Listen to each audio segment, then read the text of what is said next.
Oui, très cher internaute, partout les hommes bino, Isa Oyabino, président Kennedy, Moutou Abengana Kabila na pouvoir, et puis Azali connaissait toujours arrestation immédiate à M. Kabila au sein de la République démocratique du Congo. Les longs à la bino, Tokosulani Nibandeko, Tokosula tête à tête, le lot au niveau ya Rwanda, Angola, Félix Tshisekedi, Paul Kagame. Raconte en Oizanini. Et pourquoi raconte-t-on? Et pour Nani, et 5 ans, Bakutana, Lelo, toujours sur l'angle Awa, Bissonabino, pour te comprendre les enjeux de l'ère politique. Il est terrible pour la situation à RDC. C'est terrible pour la situation à RDC. Pourquoi je l'ai dit? Si aujourd'hui, tu remarques ce qui se passe dans l'Est, ou va complot et dans la Katia, c'est Wana. Donc, il est temps que les Congolais va prendre conscience na bango, ba ke mboka na biso oyo. Et tekamaki déjà kala. Na bato bakambaka mboka liboso. Bato baebaka sens ya ko signer bakor o bango bandaki ko signer te. Maintenant, c'est lui qui subit des conséquences sur le président Félix Tshisekedi. C'est lui qui subit des conséquences. C'est le chef de l'État. Les activités par rapport à quoi? Vous avez entendu, les Congolais s'attendaient que non, Bakolongola biso embargo. Mais, preuve au contraire, tout le monde va poursuivre sur un mois d'avance, sur un mois sous. Pour l'embargo, on va poursuivre un mois. Au moment où nous sommes agressés par le Rwanda, mais ils ont voulu accompagner sur un mois les sous. Et quand le gouvernement congolais va sentir le Rwanda, ils n'ont pas de question. Soit, la confiance, place aux confiance et zalake, donc la confiance place mon sous. Ce sont eux-mêmes qui décider au Rwanda. Ils appellent encore Joao Lorenzo pour la confrontation entre Tshisekedi et Kagame aujourd'hui dans Rwanda, Lelo. Avant que le projet Tshisekedi a commencé dans Rwanda depuis hier, il a dit clairement que si ça ne tient pas, on va utiliser toutes les solutions possibles pour que tout le monde à Est et côté. Alors, oui, clair, on va utiliser des armes, tous les atouts seront mis à disposition pour que tout le monde écoute à Est. Nous, on n'a pas un problème avec le Rwanda. Mais c'est le Rwanda qui nous agresse. Avec piller la richesse na biso. Biso to piller la Rwanda te. To mesa la Rwanda te. Et quant à moi personnellement, s'il y aura des possibilités, Bachamine de Berlin entre Congo et Rwanda. Pour que Kinyekota, il faut que ton ami, et ce mur-là ne coûtera même pas des millions, non, pas des millions. Ni Rwanda, Dans une semaine,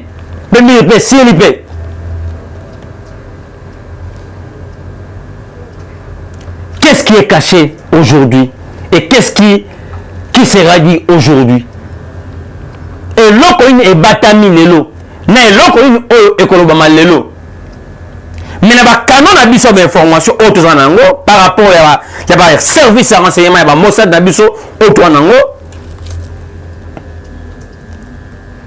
c'est un problème. Il y a occupation à Mabélé. Problème, il y a occupation des terres. C'est là où le président Tshisekedi est ferme. Ils ne veulent pas cet accord-là. Il y a un maire. Ils ne veulent pas ça. Et l'autre chef d'État a proposé qu'il y a Bango, au Bako Sala, puis que Kenya est côté dans l'Est, Baso Lingangote.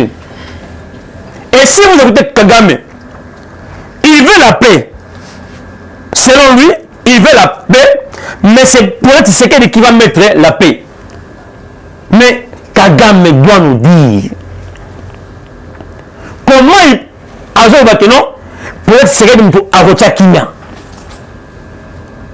C'est quelle manière que le président Tshisekedi a Tchakinia? C'est lui qui est agressé. Il y a un homme qui a agressé le président Tshisekedi. Qui n'est pas le président Tshisekedi à Kocha? Le Congo n'a pas une dette. Il y a Rwanda. Au contraire, le Rwanda a une dette parce qu'il nous tue. Alors, et puis, mais on ne sait pas quel paix que Kagame a réclamé que c'est le président Tshisekedi qui va mettre la paix entre les deux pays. Non. Il est temps de comprendre que non, il y a un sang ne va pas. Il est temps, il y a qu'on comprend que non, et l'autre est athée. Donc il y a quelque chose où ils ont batami.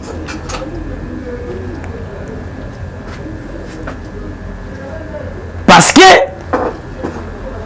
à l'objet clairement, que non, c'est le Kagame, que les 1,23 va réfugier à 1,23, va qui m'a na Rwanda, et ces réfugiés réclament quelque chose dans la RDC.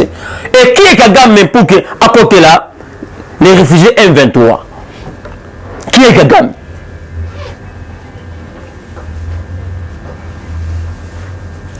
C'est là où j'ai compris que non, Kagame soutient totalement l'M23. C'est lui le moteur de M23. C'est lui le parrain à M23. Au moment où le président Tshisekedi demande à M23 de respecter l'accord à Nairobi. Pourquoi M23 a fait respecter l'accord à Nairobi? Pourquoi l'M23 ne veut pas respecter l'accord de Nairobi? Oh, je vous avais parlé ici de Kinshasa, de Kinshasa. Je vous avais dit ça. Que ce que l'M23 est en train de réclamer, ça ne vaut même pas la peine Yako négocier la banque. Ça ne vaut même pas la peine. Le président les amène les procédures normales. Bango besoin de procédure. Va imposer l'État congolais procédure dans Bango. Ce qui est chose anormale. Tu dis mangoté. Dans tout ça, il y a des cerveaux moteurs. On va si ma 1,23. Si Makagame, pas besoin de m'attendre. Comment nous allons toujours continuer à avoir dialogue?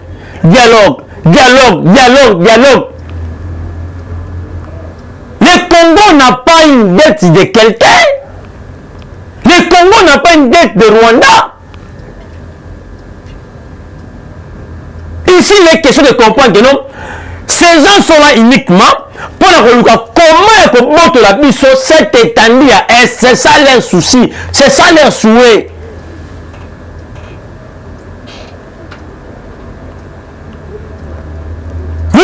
Vous savez comment Balinga Kabila à l'époque, tellement Kabila était entouré par des Congolais, des professeurs congolais, empêcher le corona. Mais c'est Kabila qui était leur porte. Il y a balkanisation RDC. En fin de compte, ils sont surpris. Ils n'ont pas compris comment Kabila n'a pas pu balkaniser la République démocratique du Congo.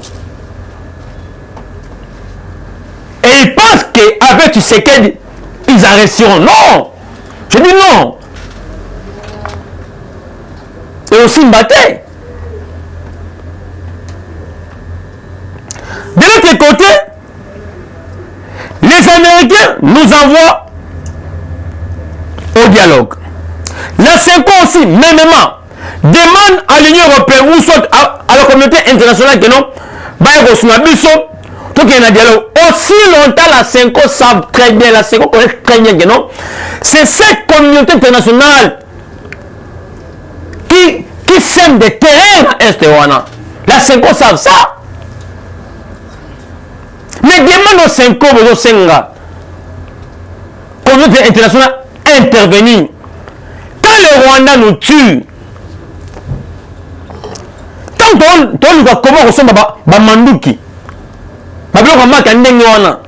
est-ce que cette communauté internationale, pourquoi Bayakati, pourquoi Bayaka pour intervenir?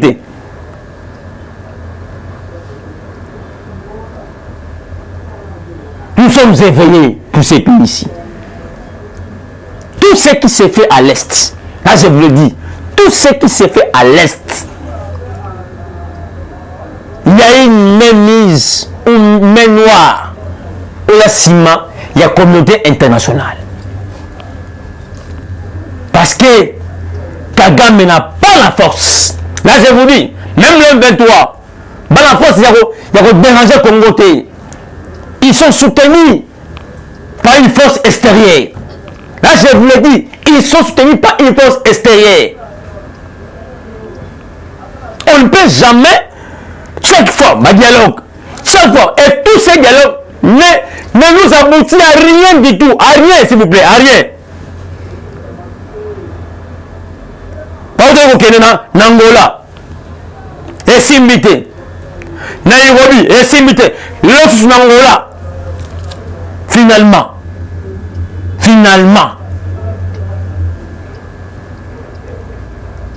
les Congolais ne peuvent pas rester à l'aise. Et ça, nous sommes à pessimisme. Nous sommes c'est Dieu. Ils ont mijoté.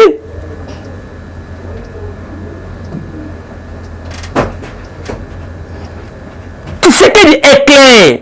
Il va tout utiliser, il va voir surtout. Alors bien en clair, si ça ne change pas, si le Rwanda continue toujours des agressions, il va tout faire maintenant. Oyekoya Eya. Oyekoya Eya. Parce que tout c'est trop. Tout c'est trop. Au moment où la population des Nord Kivu, Mozo Kima Mboka Wana, ça okende ezate moti ma bazamba bana mike on dit mboka na bangote, mais ça fait mal au cœur monsieur, et ça passe na motema ya konyo ko la peuple mobimba kuna na Goma kokima na bazamba biloko makandingo wana. Non, en tout cas nous devons mettre fin à l'histoire au Est. Aujourd'hui le département est américain. Parce qu'il y a des démocrates et des républicains. On a des démocrates, on a des républicains. Mais les républicains sont contre cette histoire-là. Contre l'histoire. Et c'est ça le Est. Pour les républicains, la Maison Blanche, pour la banque, frapper maintenant, les démocrates veulent toujours le dialogue jusqu'à où de dialogue. Jusqu'à où? On a suivi Eman Cohen. On a suivi Eman Cohen. La RDC doit se battre.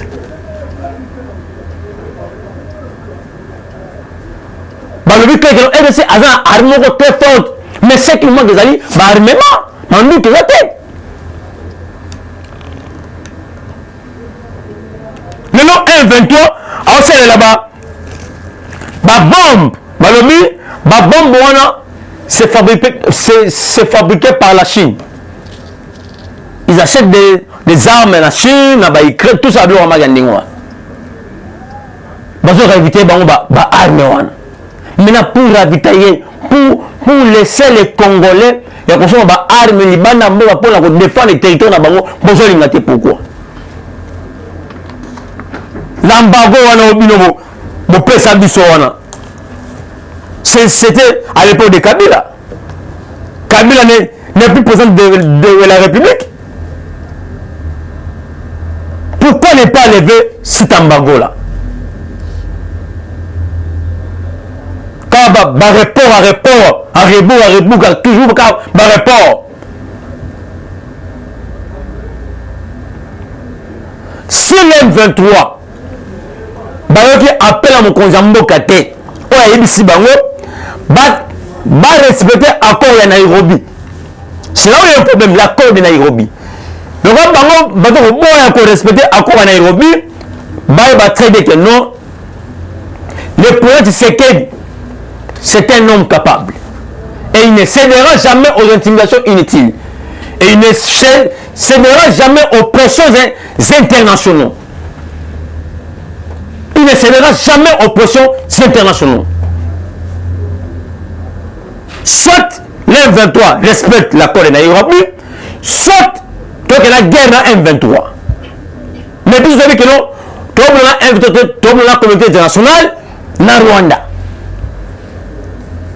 Parce que si réellement l'M23 va dans la Congolais, ils doivent respecter ce que le président de la République a aussi là-bas. Va respecter le quoi. Ceux qui vont respecter en côté, ce sont des ennemis de la République. Et tu vas Tinasuka. Parce que Bakabal Odroli Gomona, non. Et comme on les 4 degrés. Et comme on les 4 degrés au Saganate. Malheureusement, bino yo komoko ke basangana badongolo miso na basangana bango nyonso ensemble balobi te mboko Kongo eleki munene il faut kabolango ndenge bakabola Soudan et comme dit Soudan ndenge bakabola Guinée voilà babula bango déjà contre mbokao. Ça date longtemps déjà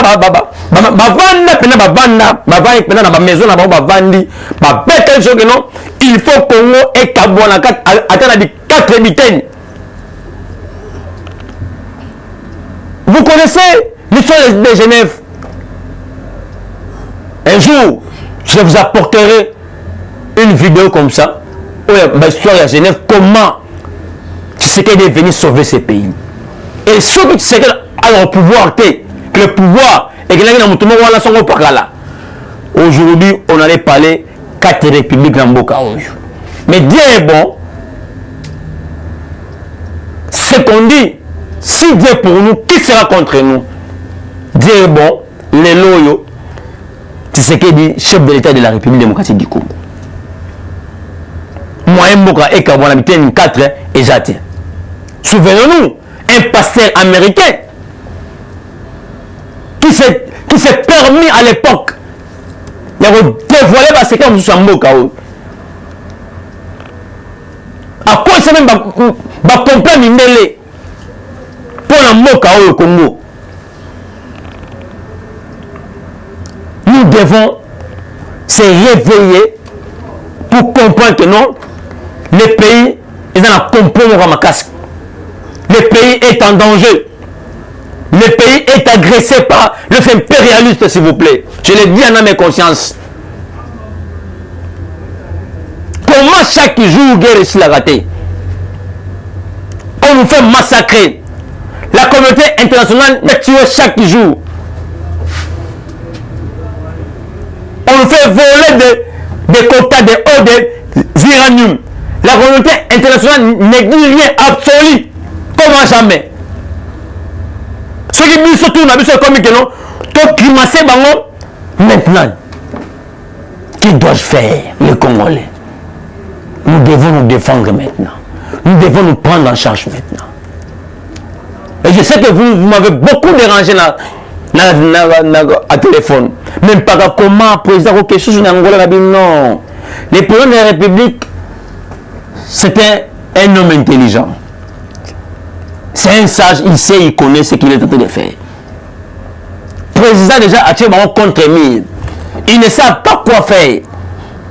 Il ne sait pas quoi faire. Là, je vous le dis. Le président de la République, le président de sécurité que vous voyez là-bas, c'est un homme très compliqué. Je vous dis très compliqué.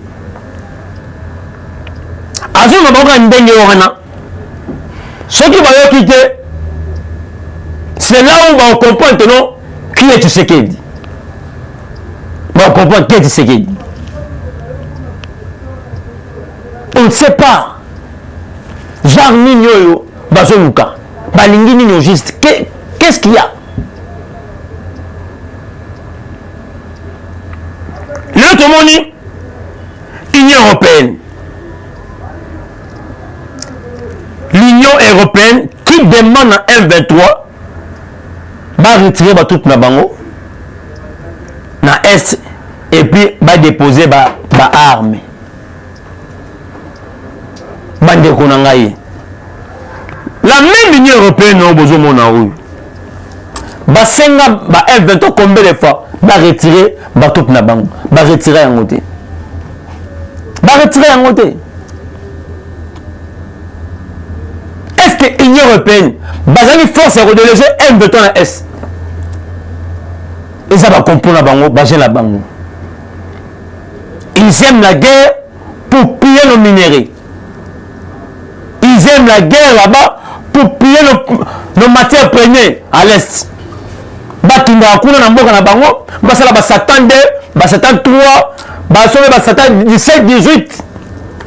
Comme biso, toni ko makana mboka na biso, bango bamisa si na matière na biso. Ndonge koki, ndonge belemi otoko telema. Toko barre ko tabatu nyonso baza contre République démocratique du Congo. Tona batu nyonso yo balingi mboka et avancer. Nous allons barrer la route dans notre tour. Tu peux barrer la route dans notre tour. Tu peux faire l'effort pour que tu barres la route dans notre tour.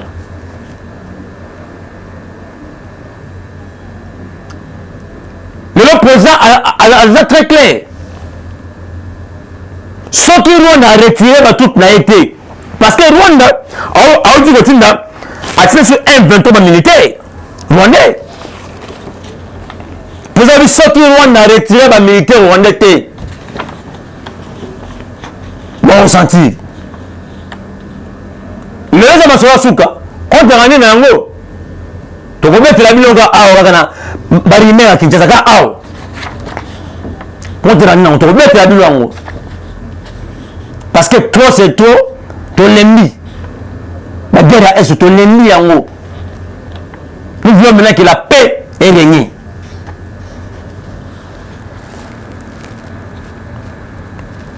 Deuxième sujet, Ezaï Bandeko. Affaire Flobert Chebea. Ah, on est place, c'était en Alobaka. Mais comment le Kabila, tout ça? Mais comment on a retrouvé Kabila? Comment on a retrouvé Kabila? Je ne peux jamais retrouver Kenya. Et c'est ce qu'il a fait dans ces pays ici. Il m'a arrêté d'abord, j'ai été arrêté dans le régime en Kabila. 17 fois dans le régime en Kabila.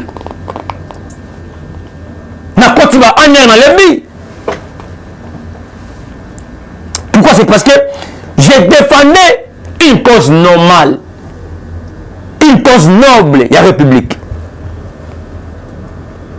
Et qui parlait à l'époque de Kabila. tout le monde fuyait. Mais nous sommes là, en train de défendre la nation. Nous sommes là, nous sommes là,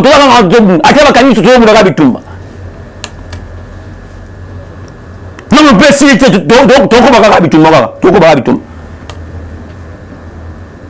il est clair que non, c'est lui qui a tué c'est Kabila. Il est clair, c'est Kabila.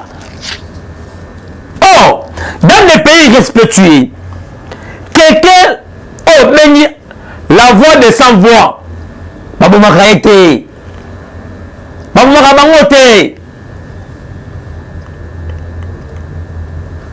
Tout ce que Paul Milambo disait, Paul Milambo,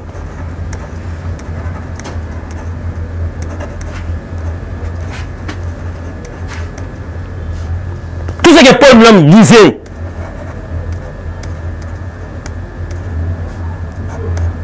pour l'assassinat de Fobé Chebea,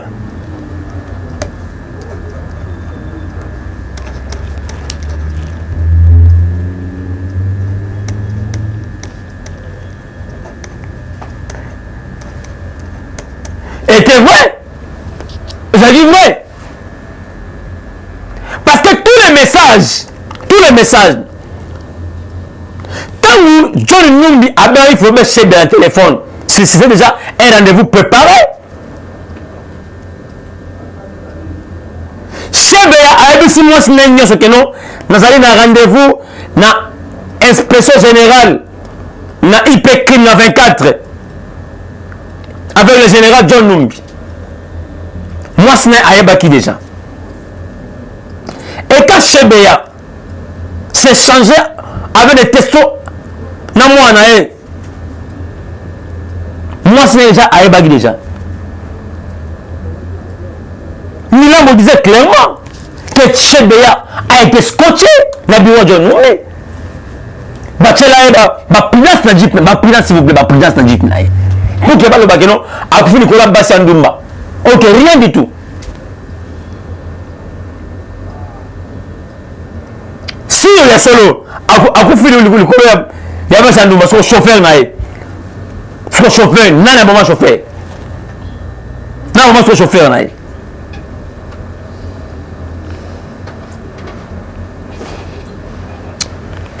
Ce que je dois faire Armand Tungoulou, au Kabila, il y a un Maboye. On a vu tout le monde ici à Kinshasa. La boulevard.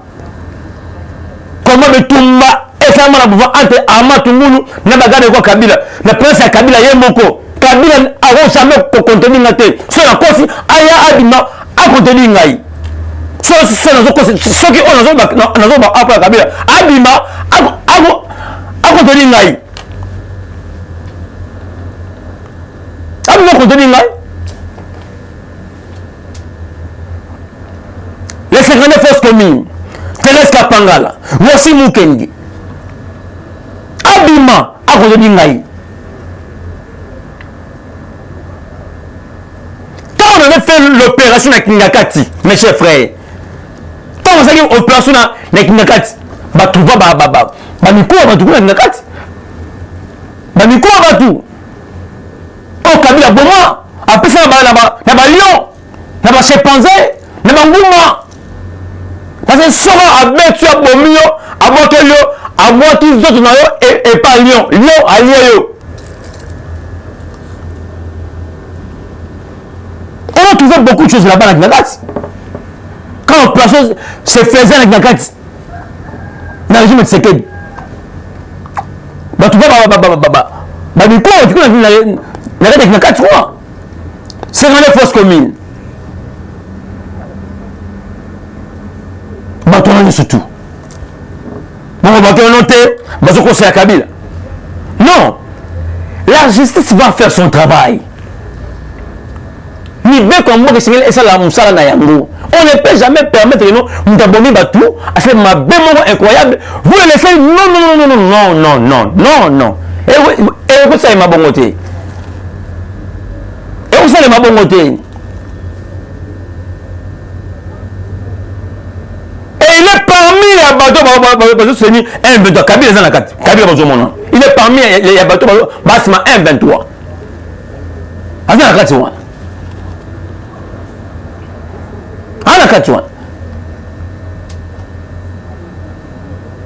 Le Congo a besoin de changement. Le Congo a besoin d'une justice équitable.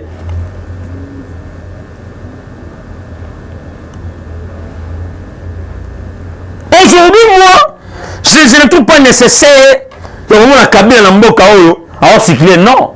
Moi, je ne trouve pas nécessaire. Non, moi, je ne trouve pas nécessaire.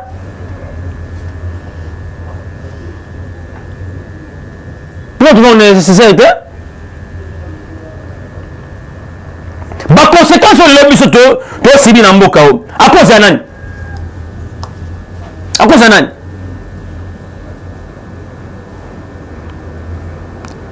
Le public qui va gérer un bateau, va quoi Mboka te. Mais là, sur terrain, la conséquence c'est un on est peuple congolais a passé ma sous, bisous devons passer ma guerre guerre ici la langue. Guerre ici la langue. Donc, on est passé de il y a, tout ça, on est bisous devons passer guerre ici la langue, guerre ici la langue. Mais Kabila Azawan. Les semeurs à double, Azawan, avant il est à l'aise. Non, on doit finir avec ça. On doit finir avec ça. On doit finir avec ça. Tous les complots. J'ai dit tous les complots contre les posés de séquelles. Tous les complots. Nous pour que va éliminer le chef de l'État. Nous connaissons tout ça. Très bien,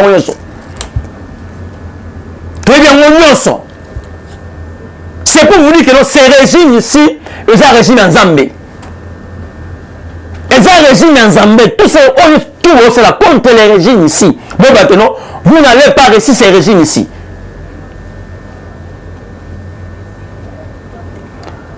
Vous avez vos pays là-bas, allez faire ça là-bas. Allez faire ça là-bas. Allez faire ça là-bas. Pas ici chez nous.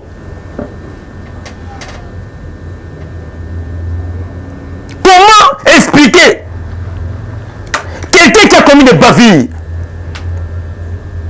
quelqu'un qui a massacré les gens au pays, mais il est là en train de marcher, de sillonner. Et il est parmi les gens qui soutiennent l'M23. Il est parmi les gens qui font de l'argent pour la voiture. Nous sommes dans la guerre à Est. Et vous le connaissez.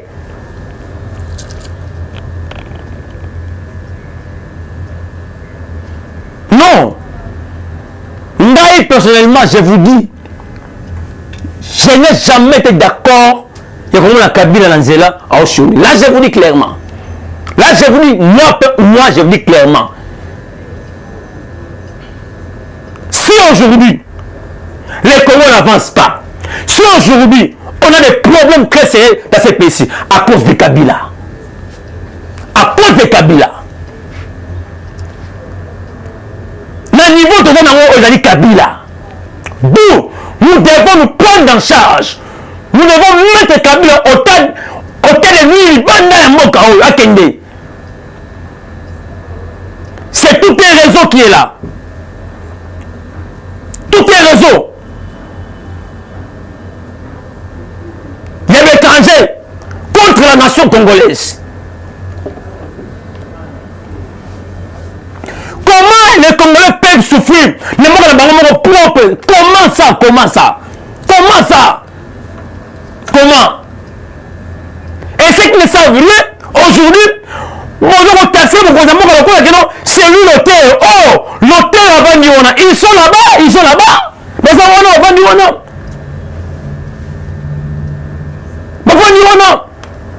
Si vous ne connaissez pas, Bazawana, Bakolo Gay, Bakolo Bakantation, ils sont là à l'aise. Et ces auteurs, Bazawana tout pour que non, Bako, c'est ce qu'il dit. Là, je vous dis, mais ce que moi je vous dis, nous devons être vigilants pour sauver ce pays ici.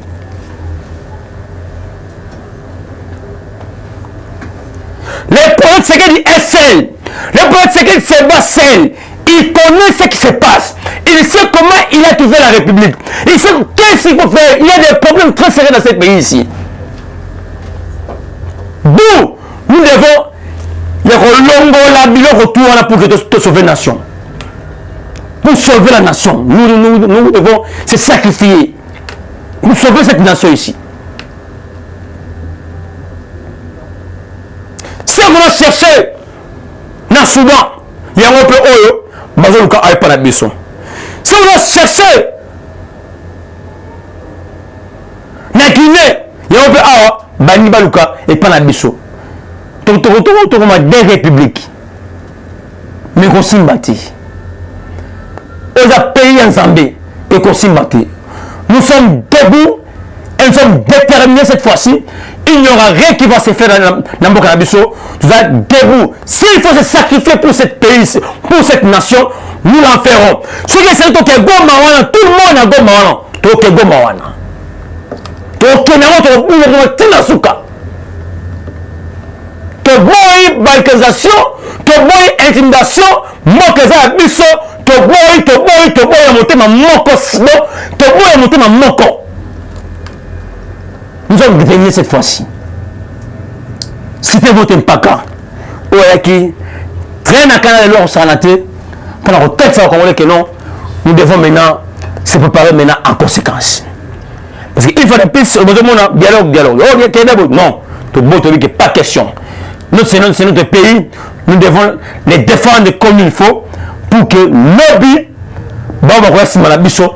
comprendre que oui, si aujourd'hui l'RDC et la RDC comme ils apprennent à battre Bazaki Liboso, pour que non,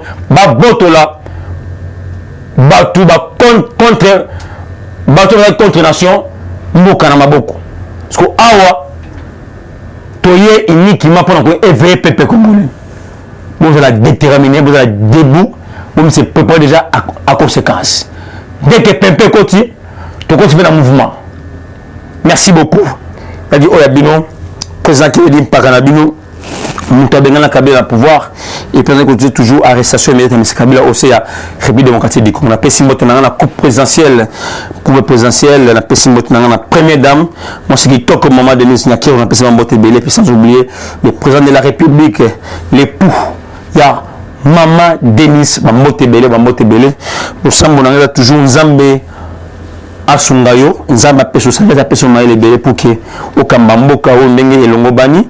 Et puis sans oublier, la PSP Mote na DG à Sangma Congo, Mamote Belé. Et puis sans oublier la PSP Madame Mamote Belé. Et puis Augustin Kabouya, mon abouté, les pacificateurs, les réunificateurs.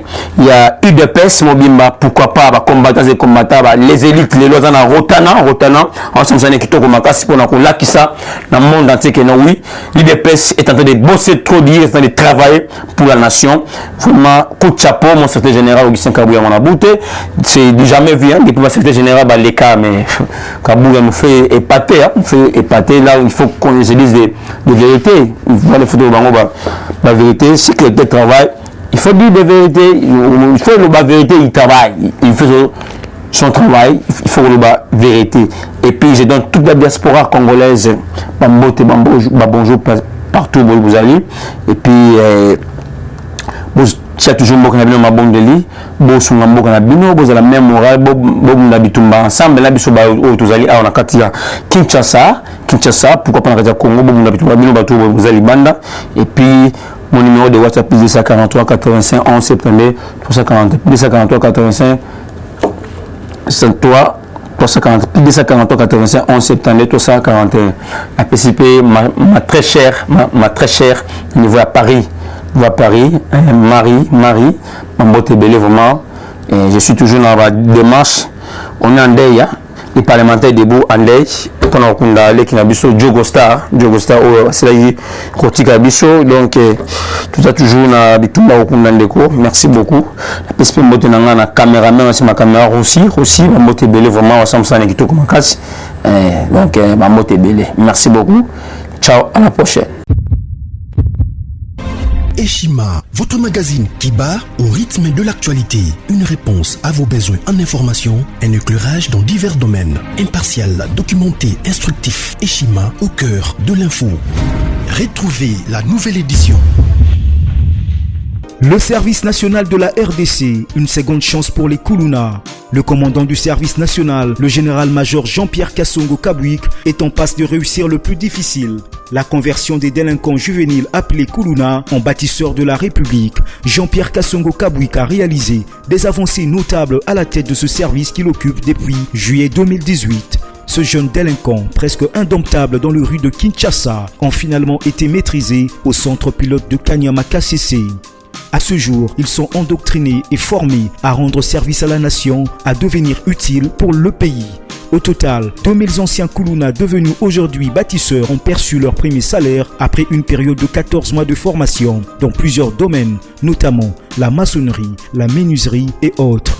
Cette étape a concrétisé la volonté exprimée par le chef de l'État, Félix Tshisekedi, qui prône une autre méthode plus humaine pour l'encadrement de ce jeune brigand urbain et leur réinsertion sociale. Cela à travers la formation pour servir de main-d'œuvre au profit de la République démocratique du Congo. Dans un long entretien accordé à Eshima Magazine, le général-major Jean-Pierre Kassongo Kabouik explique le retour 4 ans après de la production agricole à Kanyama KCC. Dans cette interview exclusive, le commandant du service national égrène les réalisations de cette structure qui revient d'une longue léthargie. Il évoque l'expérience des cantines militaires et policières et révèle que son service paramilitaire mettra bientôt ses cantines à la disposition du campus universitaire en faveur des étudiants. Focus. L'équipe Mwakadi fait exploser le compteur. La DGI dépasse 200% des recettes fiscales au mois d'avril 2022, soit le triple réalisé en avril 2021. Une performance historique jamais réalisée au sein de cette régie financière. À lire également, les FARDC progressent de 5 places au monde selon le classement établi par Global Power. Analyse de l'état de siège décrété depuis 1 an dans les provinces de l'Ituri et du Nord Kivu.